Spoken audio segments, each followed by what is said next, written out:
really delighted to have you here today to work on we're launching a project that has been a long time in the making, and we're going to take you through some of that process. But first of all, I'm going to give a bit of a welcome, and then we're going to get a foreword from Professor Brian Golding, who was part of the original project, the very first part of the database development. Then we're going to take you through some of the database and how it works. And then we're going to, which Ting Sung was going to be doing with a video that's recorded. And then we're going to have Mariam Rokaider, who is going to tell you a little bit about how you input data into the system and how that works. Then we'll take some Q&As and then have some final reflections. So hopefully in this next hour, you'll leave feeling enthusiastic and excited to enter lots of data about events around the world. That's the aim. So we're at the UCL Warning Research Centre, and my name is Professor Karina Fernley, so I'm the Director of the UCL Warning Research Centre. We are really passionate about making sure that warning data is available for everyone to understand, learn, and establish good practices from. And so this database is essentially a research initiative that's designed to try and capture some of the data around warnings globally that can be used for us to analyse, look at trends, but it's going to be used by lots of different stakeholders as well. So it really is just trying to provide that space for people to share information and for people to research and analyse and move forward. So as part of that, our key question has really focused on how do we develop effective warnings around the work that's being done globally, across all continents, all countries, across all hazards, as we are developing more and more systemic processes. And so far, we have 14 considerable case studies that we've put up on the database that covers 14 countries and 5 different hazard types.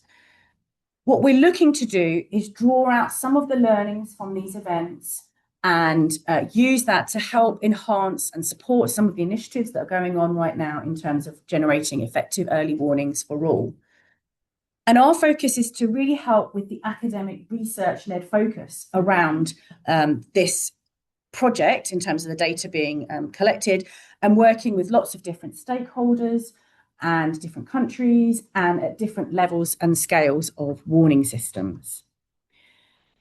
So the value of the project is really to bring together the events. So we might have a crisis, an event that happens, and often this is something that I experienced in my own field of volcanology, is that the scientists are really good at analysing the scientific data afterwards and saying, this is how good our forecasting was, or this is how good our models were, and so on. But historically, we've not been as strong in terms of thinking about, well, how did the warning system work? Like what types of warnings were issued? How effective were they? How did different stakeholders perceive a particular event or warning? And so really this database is trying to capture some of that information, and hopefully it will grow and expand over time and become a really valuable resource for many different stakeholders. So you can just see here's a snapshot of some of the case studies that are available online that you can see. And they just give a snapshot of the information about the event in terms of fatalities, the economic impact, how much data there is in terms of the data that we've requested. And I want to stress that actually it's better to have very little data than no data. So actually it's important that doesn't put people off, but it just gives an idea of how complete the data is. So the value of the project is really speaking to the UNDR's diagram, which you can see here around what makes an effective early warning system. And this is about bringing together multiple hazards. As we know that often when we have a crisis, we have multiple events, multiple hazards happening at the same time. Thinking about the end-to-end, the system as a whole and the relationships between them, and then making it people-centered. So really thinking about who are the different stakeholders and how are they responding. So this database is really trying to support those 3 key elements. And it really does that by also supporting the Sendai framework, the UN-led Early Warning for All initiative, the forthcoming catalogue of hazardous events by the World Meteorological Organization and the recently updated UN hazard information profiles. So we're hoping that this will really help bring together lots of data and give a much more rich qualitative evaluation of how warning systems have worked. So where next? At the moment, as Brian will explain, most of the case studies relate to meteorological and hydrometeorological events, but we are really looking to expand this database to cover all hazards in the biological, environmental, and societal, so human-made threats as well, in order to really embrace the wide range of events that we have and share lessons across the different silos of different hazards. We're also really keen to use AI where it's appropriate to, and to assist us in terms of the data collection, the analysis, and the synthesis of the data as well. So we're trying to make it very clear where AI has been used, but it does have a value in this process. We also want to recognize and link other databases that may well be useful alongside this, such as EMDAT, the Early Warning for All dashboard, and Desinvestar. And these are all being updated as we speak. So it's good to have these networks that all speak different types of data. And what we're really hoping that will come, the real value of this will be, is this multi-stakeholder perspective. So we may well have the weather forecasters reports about what happened, but we might also get an input from the emergency manager perspective. And so we start to see, when we get inputs from different stakeholders, we start to get a 360 perspective about how warnings actually work and how they've been received and understood by different stakeholders. And we really feel that's where the incredible value is going to come from this database.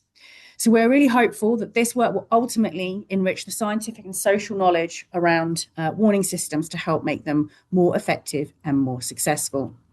So with that, I want to pass over to Brian Golding, who's going to tell us a little bit about where this all came from and where it all started. So I'm going to hand over to you, and you will need to take the mic. Thank you. That there. Thank you very much. Hopefully that will work. Hopefully people can hear me now. Okay, so my name is Brian Golding. I work for the Met Office. I'm a fellow in weather impacts, and I was one of the co-chairs of the World Meteorological Organization World Weather Research Program High Impact Weather Project, which we call HiWeather for short. And the project ran from 2015 to 2024, so it finished just over a year ago. And it was aimed at improving short-range forecasts and warnings of high-impact weather, addressing the whole of the production and delivery chain, from observations through forecasts, warnings, to communication and response. BAM's paper, the Bulletin of the American Meteorological Society, has just appeared on early release with the title "Making Warnings Count: 10 Years of Research in High-Impact Weather," which describes, which has a very brief summary of what we did. And if you want to see more about it, then we published a book called "Towards the Perfect Weather Warning," which is published by Springer and available for free download from their website. And so far we've had over 125,000 downloads. And our results have been an important input to the United Nations Early Warnings for All initiative. So from its earliest days, one of the objectives of HiWeather was to evaluate the warning chain in a connected way from end to end. The project initially comprised 5 task teams addressing different parts of the production and communication process. And evaluation was one of these 5. It was led by Beth Ebert of the Australian Bureau of Meteorology, and it was identified as the lead team for this end-to-end activity, which was seen as cross-cutting.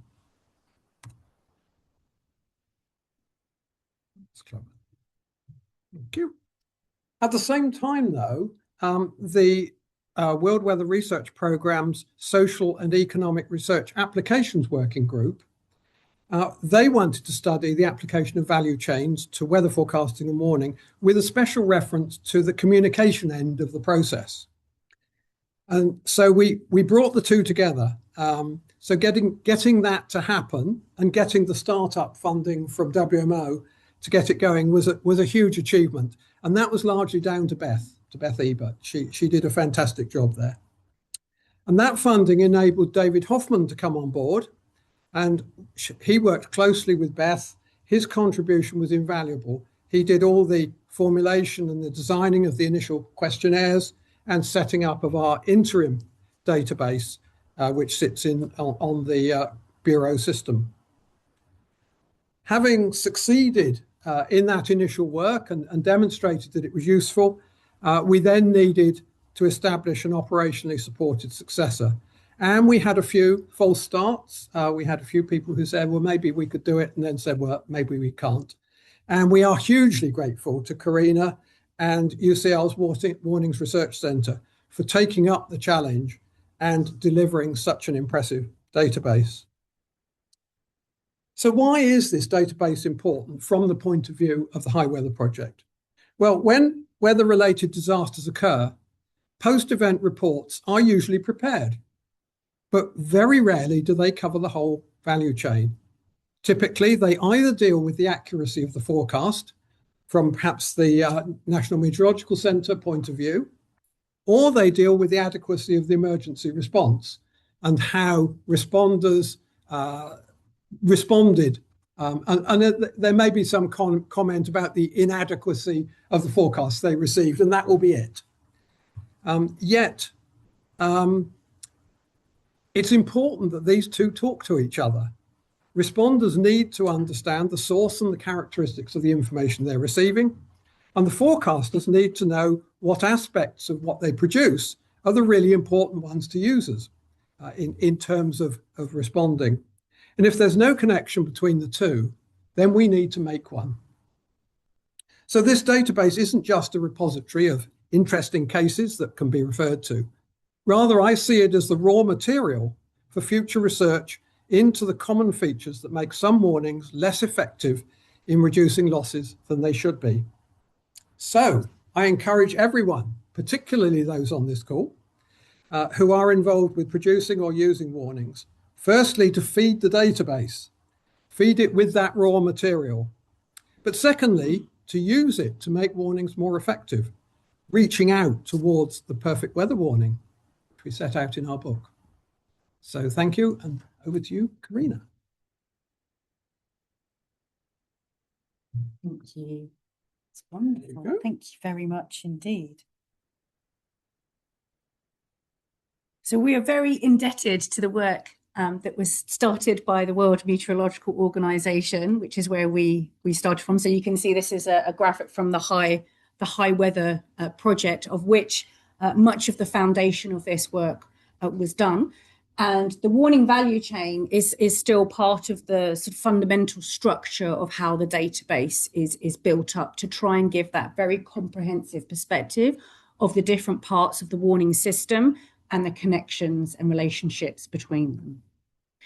So now we're going to go to the presentation of the database, and I'm going to show you a video by Dr. Ting Sung, who is online from China. But what we have done is we've recorded a video just to give you a sense of how this database works. And I'd like to thank Ting again for all of his technical hard work in terms of making this website go from being ideas to actually being able to be something that we can see. So hopefully we'll be able to hear this presentation. Hi, I'm Ting Sun, Associate Professor in Climate and Meteorological Hazard Risks at UCL's Department of Risk and Disaster Reduction. I led the technical design of the database and the portal you're about to see. Let me walk you through it. The database captures how warning systems performed across 14 high-impact weather events. Each event is documented using over 130 structured fields, covering everything from hazard observation and forecasting through to institutional response and post-event review. What makes this different from a collection of case reports is that every field is traceable. which document, which page, whether it's a direct quote or an inference. 14 events, 10 countries, 4 hazard types, all assessed against the same schema with the same provenance requirements. Here's where those events sit. Hurricane Ida in the United States, the Rhine Valley floods in Germany, Typhoon Noru in the Philippines, the Henan floods in China, the Black Summer bushfires in Australia. The events cover different continents, different hazards, different institutional setups. The same 11-section structure applies to all of them, so the data is directly comparable across events. That's what makes cross-event analysis possible. Let me show you what the data looks like. Each event has a summary card showing the hazard type, fatalities, and the data completeness. The value chain rating breaks performance into 9 stages, from observation through to post-event review, so you can see where things worked and where they didn't. The completeness indicator tells you how much of the schema is filled in, how much evidence stands behind each assessment. Let me open one case. Storm Eunice, February 2022. Record wind gusts across England and Wales. Warnings went from yellow 4 days out to red the day before. On the left, you can see the event metadata. 9 organizations are tracked: the Met Office, the Flood Forecasting Center, National Highways, the BBC, among others. 10 communication channels with engagement figures, 4.5 million unique visitors to the Met Office website, 5.6 million app views. On the right, the value chain. Observation scored 5 out of 5. Forecasting, hazard prediction, impact prediction, communication, all false. The outcomes: 99% awareness in the red warning area, 89% took protective action, 3 fatalities, $500 million in insured losses. All of these data points sit in the schema with a source reference attached. The schema is grounded in a questionnaire originally designed by WMO and the World Weather Research Program, which we then extended and structured for systematic data extraction. Each field maps to a question. Same identifiers, same structure. Data from questionnaire respondents and data extracted from documents go into exactly the same format. Every field carries provenance, where the information came from, the verbatim quote, which document and page. If something wasn't found, the system records which documents were searched. Every claim in the database traces back to a specific source. The portal is live and the data is open. For contributing new assessments, we've developed 2 instruments, a full questionnaire and a rapid review tool. Both use the same schema, the same provenance requirements. These will be introduced shortly. Thank you. Please do explore the portal. The URL is on screen. Now I'm going to hand over to Dr. Mariam Rocaide, who is online, who is going to now present to us about how we can enter the data and some of the steps involved in that process and the different types of questionnaires. So I am going to exit, stop sharing here, and hopefully we'll be able to see Mariam coming up. Excellent, thank you. So again, apologies for those online who couldn't hear, but now we're going to discuss how to provide a case study or submit an event. And it's a really easy step. On the website, there are 2 ways to contribute. One of which is to do a full questionnaire, which you could click on the fill out questionnaire button, and it will take you to a Qualtrics form, which will allow you to type in your answers to the questionnaire, come back to it, save it anytime. And then you can also download the questionnaire if you'd like to have kind of an overview of all of the questions and sections that are in there. We also realize that it is quite extensive, the questionnaire, because it goes through different types of data across the value chain and the warning system. So for some stakeholders, it might be, more beneficial to skip some sections that might not be relevant, for example, on forecasting or observation, and skip to the, for example, warning response and assessment phase, which I will go through each of the phases next. And then a more quicker way to contribute if there's a live event, or you need to be able to get data into the system as quick as possible. We have the rapid assessment, which was previously also very helpful for people who worked in national weather and meteorological agencies to quickly fill this out and put data in there during or in the recent aftermath of an event, which is also now on Qualtrics, and you may also download it as well. So I'll just go to the next slide, which is basically the stages of the full questionnaire. As I said, the rapid assessment form is a much more abridged version, but the full questionnaire has the three main parts, one of which is information about the contributor, which, as we'd like to also note here, that we've expanded kind of the scope of contributors. So anyone can contribute.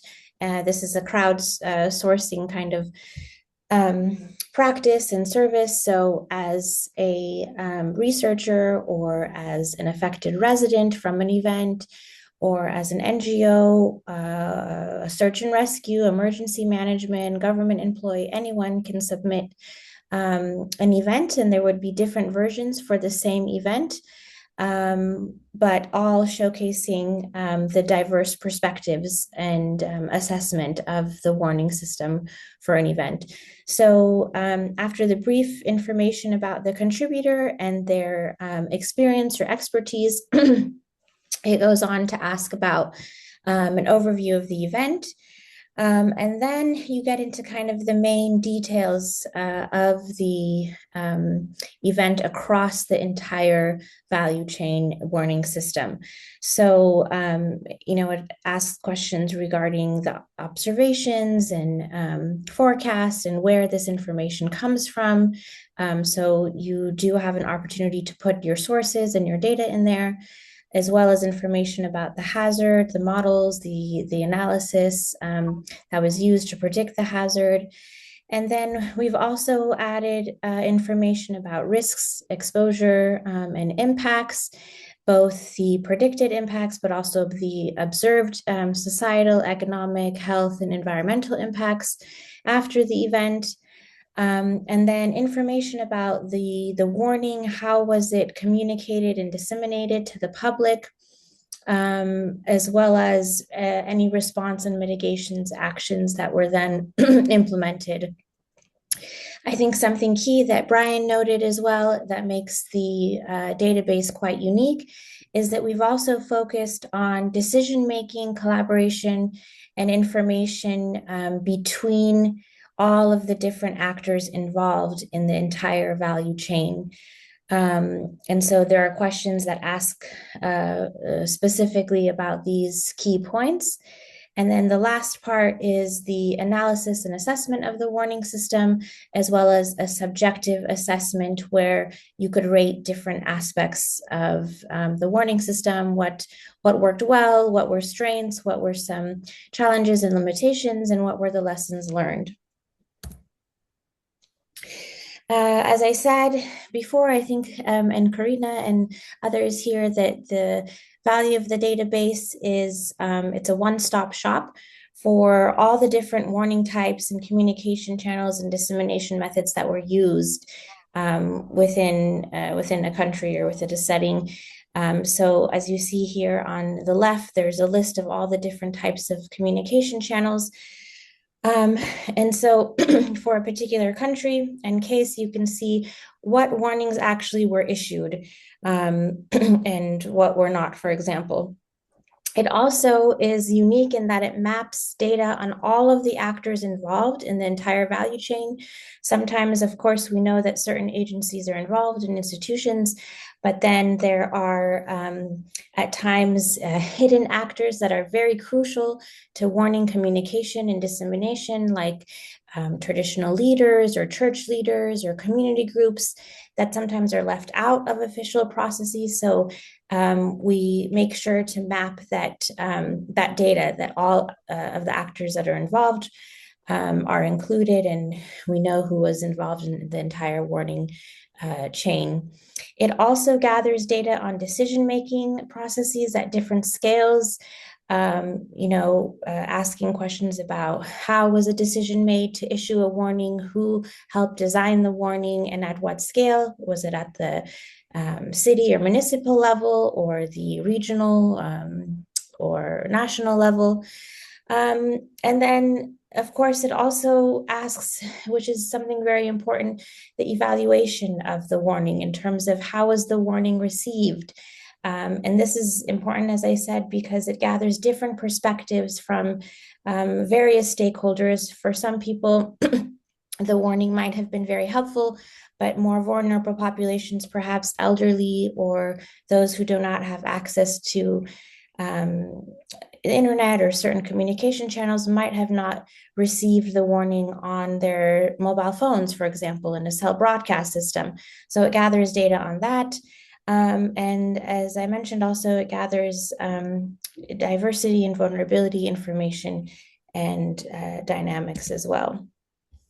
And please feel free anytime to contribute a case and fill out as much as you can in the database from any case that you have experience with. Thank you so much.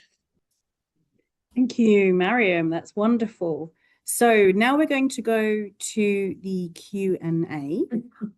So if anyone has any questions or queries about the database, we would be delighted to answer those. Both Ting and Mariam are available online. So yeah, just wondered if there's any comments, any questions about the database, either in the room or online. So the first question is from Francisco, who is saying, was the Hunga Tonga 2022 eruption the cause of the heavy rainfall we've had? NASA stated that Tonga eruption sent around 146 teragrams of water vapor into the Earth's atmosphere, equal to 10% of the water already present in the atmospheric layer. Brian, any thoughts on that one? Okay, here we go. So yeah, I'm not familiar with the research on that, but my understanding is that most of the dominant impacts of the eruption were from the tsunami producing coastal flooding. So I'm not aware that any warnings were issued to do with rainfall or changes to the rainfall. Okay, thank you very much. That's great. Thank you. The second question, it may have been explained in the audio, but if not, can you explain how the warnings are ranked and how these rankings are validated? So Ting, I don't know if you're able to answer that question, as well as Brian. So Brian, maybe kick off, and then Ting, if you want to come in and give the sort of technical angle on that. So I've been involved in a couple of the rankings. One of them we did as a team.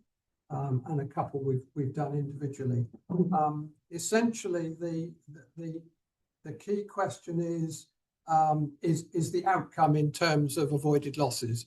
So if the warning enabled losses to be avoided of some sort, then that would mean a high mark. And as you go up the warning chain, then you would look at how the forecast supported the information in the warning that enabled people to avoid losses. And that doesn't mean that you necessarily have a monotone, because the initial observations and forecasts might have been extremely good. And you might then have lost some of that information. But then at the last step, you might have brought some other information in, which then meant that the warning actually was quite effective. So there's a lot of subjective judgment in there, but it's primarily about whether that particular aspect of the forecast supported the avoidance of loss. Great, thank you very much. That's a very clear answer. I don't know, Ting, if there's anything that you wanted to add to that discussion. Nothing here about the technical aspects. Yes, just yes, the ranking and how the rankings are validated. I think it's directly extracted from the available questionnaire PDFs. There's nothing particular about the technical aspect there, I would say. Perfect. I think, yeah, thanks. That's great. Thank you. So then the next question we have is, and if does anyone in the room have a question? Let's have a question in the room. Yes, thank you. This is very strange. This is like you sort of ask a question just because you want to hear your own voice. So in terms of this laptop, that laptop. So it's a question about data validation generally. So if we're thinking about what we want to know, is we want to know all about hidden actors, all of the elements that have happened. We need presumably data from lots of different sources. So a more general question, how is the data that's going into the database validated? More so specifically and practically, are we trying to get lots of different people from different organizations to feed into single case studies? And maybe a good way of answering that is with respect to some of the case studies that are already there, how was that data compiled? So Mariam, did you want to tackle that? And I think Brian can also give some insights as well. Yeah, thank you so much for the question.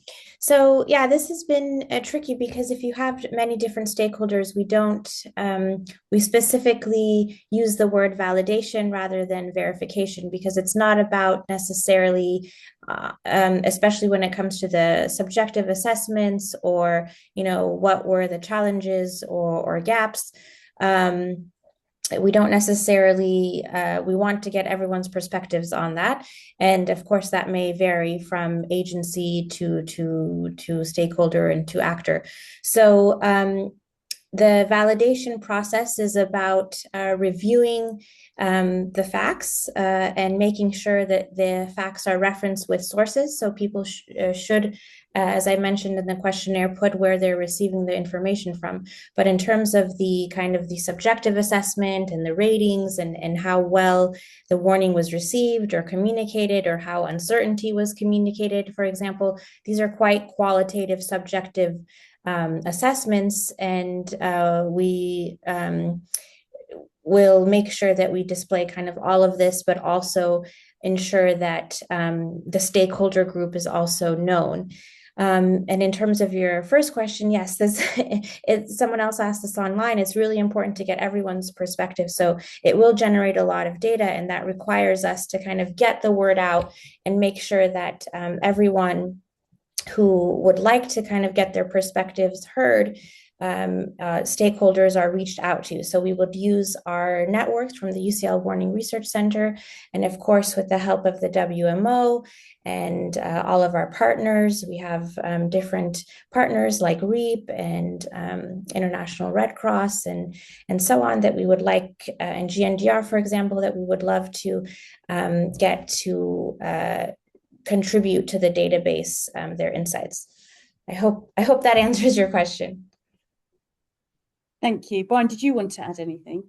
Yes, I could do, because I've filled in a number of these ones. And what I tend to do is to look for, to start by looking for other people's reports.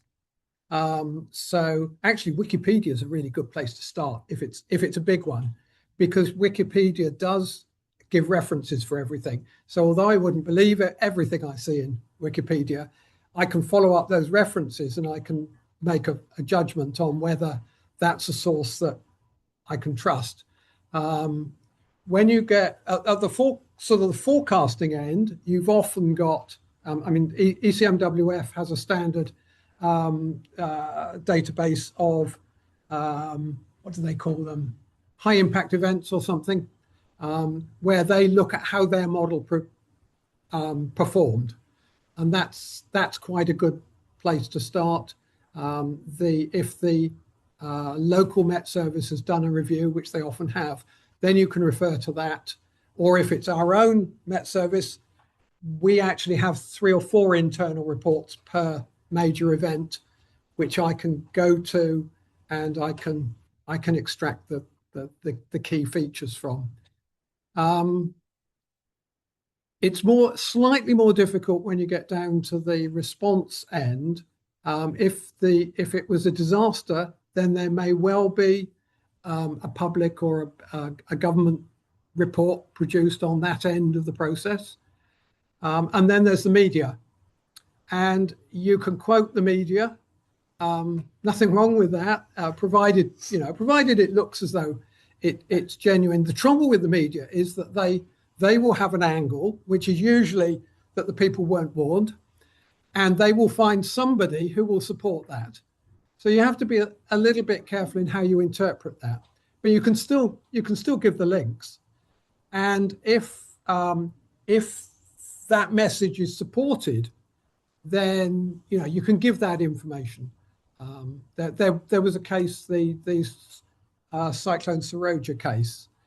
There was that sort of a report. People said that nobody got warned, but then the responsible minister in government stood up in government and apologized that people didn't get warned, and that sort of confirmed it. So it's a bit mixed.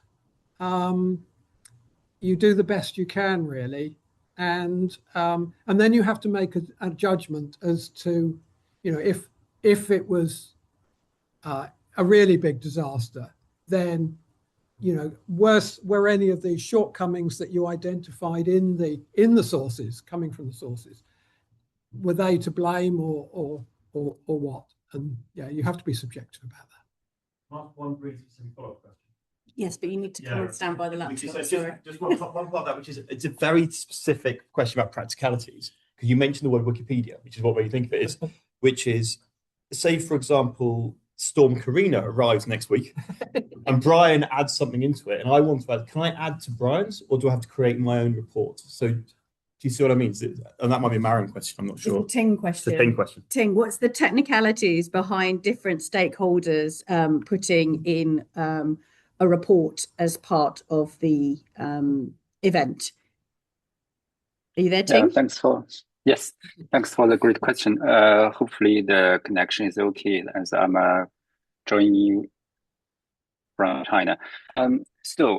Basically with the Qualtrics mechanism, we allow the same event to be entered from multiple different institutions, stakeholders, etc. Then behind that, we have also implemented a review portal in which we can then review all the cases and then do some curation to get the different perspectives properly merged into one entry into the database. And also in the database, we have designed this data schema to clearly show which bit is from which stakeholder. Then hopefully with this design, you can see you can get the different interpretations, different insights from different stakeholders. Yeah. Thank you, Ting. And I think it's also good to note that here also we appreciate that it's a lot of work to put this information in. It takes a lot of time.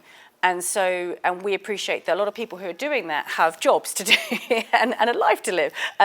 So we want to thank the people that contribute, and basically we give a DOI number to each contribution.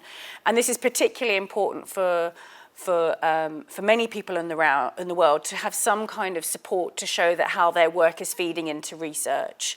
So we're able to update the DOI. So as people contribute to a specific, like Storm Karina, we might get the weather people coming in, they get a DOI, and as say the emergency services come in, they get an updated DOI that includes them. So that's the way it works, so that we're able to give that due thanks and recognition and research output as part of this process, because it is quite a lengthy process as well. So yes, brilliant. So I've got a question online which I'm going to address, which is from Florian. Thank you very much. So thank you for this interesting presentation. I wonder what engagement strategies you are pursuing to ensure that stakeholders worldwide are uploading the case studies, and also will the data be used to conduct follow-up comparative research? So in the first part of that question, absolutely. We are, now that we've got the website launched, we aim to work with some of the larger institutions and organisations, for example, the United States Geological Survey, working with UN organisations as well, to try and make sure that different hazards and communities that are forecasting and working with different hazards and threats are aware of this, and encouraging to get employees to input data on this. It's not going to be easy, but we've got some examples already, and hopefully people will see the value. So we will work with our network that we have within the Warning Research Centre to support that work. So, and clearly the incentive is purely academic, you know, in terms of sharing knowledge and insights, and hopefully that will feed back to those contributors for their future warning systems. In terms of follow-up comparative research, one of the great benefits that we discussed with the team, the high weather team, was actually that hosting the database at university meant that we have an active audience of students at different level, whether that's undergraduate, masters, postgraduate or PhDs, that can take that data, can analyse it, contribute it, and use it as part of their research projects. So that's really one of the reasons that it was quite keen, that the High Weather Project were keen for a university to hold it. But of course that data is there for everyone, so it doesn't exclude other universities and other students being able to use that data. Everything is publicly available. So that's really where we're hoping the comparative research will come into it. And we also feel that AI will also be very useful in helping us take some of that incredible data sets, which will be quite vast and rich in terms of qualitative data, and how we can analyse that over time as it expands. So hopefully that answered your question there, Florian. And I've got another one online from Ilas, and then we'll take another one from the floor. So another one for you here, Ting. Is there any effort towards using LLMs, large language models, to extract info from social media and automatically fill some of these fields? Maybe this can make the process more efficient and reduce the time needed to fill in the fields. Good question. Great. Thanks for this very, very interesting question. Actually, we've already been using AI or large language models to do some of these tasks. For example, Brian just mentioned the Wikipedia, actually for some of the entries which haven't yet been displayed on our website. We have already used AI to connect with Wikipedia to fill in some of the missing fields for some of the events. Also, I'd like to extend this question a little bit by mentioning a particular technique we've been using via LLM, which is called the structured output. We know that for such a textual input, the information is enormous, and how to make sure the AI processing genuinely extract the information we want. We need to use some specific technique that is based on the structure or your provided structure to the AI, so it can follow your way, your instruction, to better extract the information. For example, in the database, which you can explore a bit later, you will find some entries that have some particular information, for example, date, for example, duration, and etc. We use such LMs to extract such information consistently across different formats, different PDFs, etc. Then I found that's particularly useful to this project. And we are also very keen to extend the usage in our database. On one hand, this will make our work more efficient. On the other way, we'd also like to incorporate the LEX technique in building such database. Hopefully, this addressed your question. Thanks. Thank you very much. We've got a question from the floor, but we will need you to come up and come and speak to the magic computer, which is able to work across the hybrid interface, which is challenging us today. But yeah, so please go ahead. Yes, and thank you. We'll meet the challenge. All right, so thanks for the wonderful presentation today. My question is about the time scales of the hazards that are being warned about, because well, for example, a tornado can be quite close in time, but warnings can also be about grander timescales, for example, climate change. So how does your database relate to such more strategic or longer term warnings?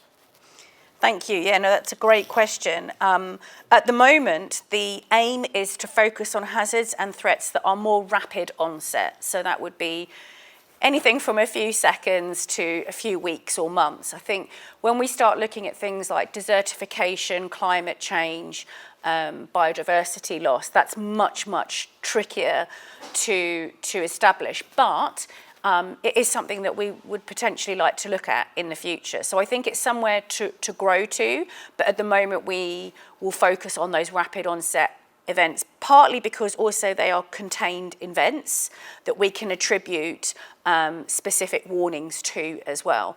But, you know, as I said, it is hoped that going forward we might be able to take in a sort of maybe a slightly different form of questionnaire, some of those longer, slower onset hazards as well, which are unfortunately the two are interrelated as well, right, as we know with climate change and global warming. So, but yeah, that's where we'll get to hopefully, but that's where we're at the moment.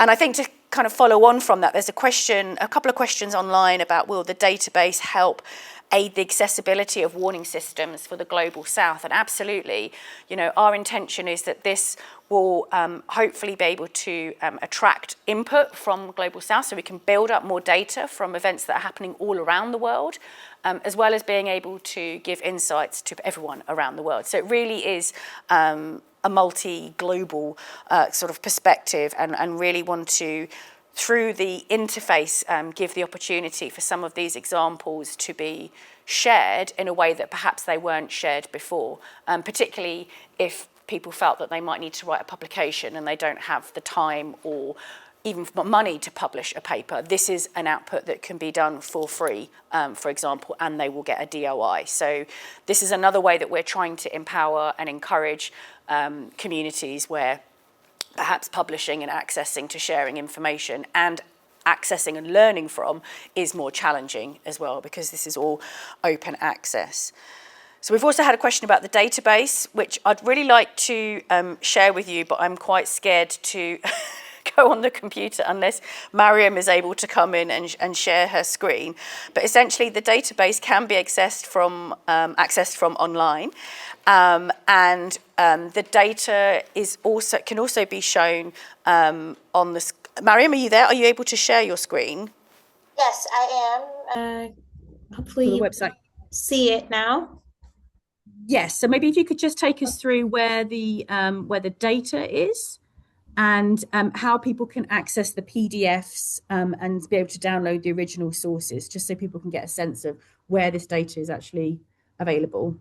Yes, so this is the homepage that you see here, kind of giving you an overview. And then if you scroll down, there's an interactive map where you could click on certain areas for the case studies.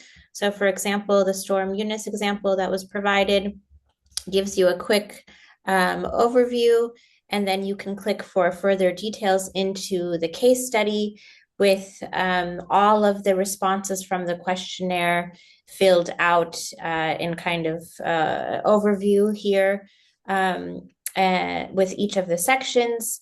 And you could also download this as well.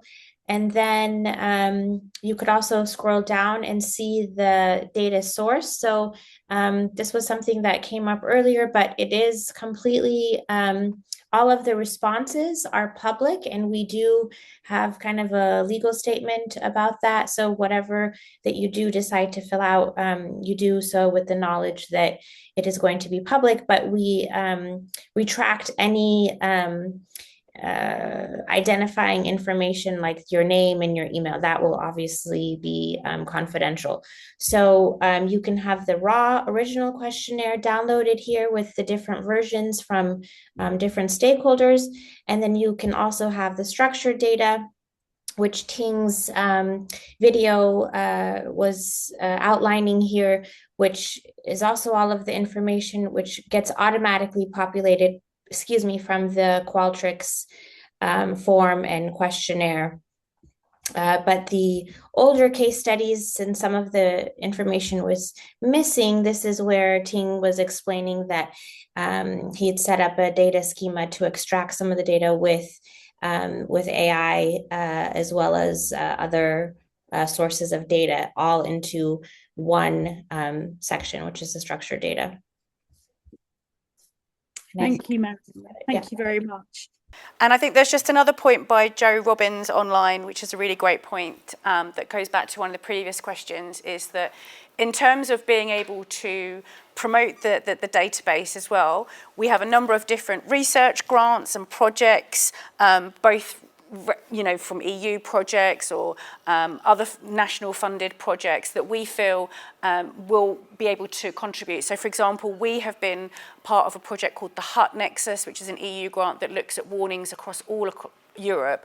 So we already have a number of case studies that we can input as part of this. So it's not just that we need the data coming in from the observation and forecasting side. There are other avenues that come in from the research side and multidisciplinary perspectives as well. So that's really great. So I think what we're going to do is I think we've got through most of the questions.